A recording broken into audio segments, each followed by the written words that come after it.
কৈশোর, যৌবন আর বার্ধক্য।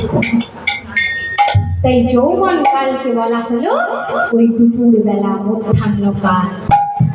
এই যৌবন কাল থাকতে তোমরা ভগবানের নাম গুণকীর্তন করো। এই যৌবন কালটি যদি ফিরে যায়, চলে যায়, আর কি তাকে আমরা ফিরিয়ে আনতে পারবো? এই যৌবন কাল হলো দেহ ঘরে দুপুর বেলা। এই দুপুর বেলা যদি চলে যায় তাহলে কি হবে?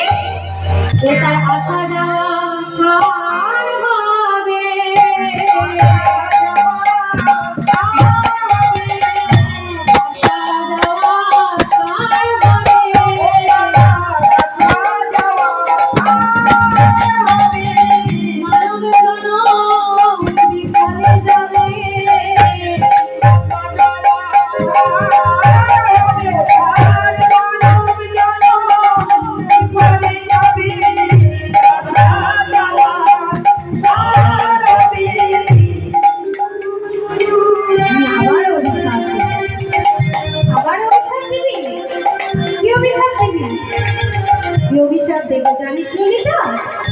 তবে শোন,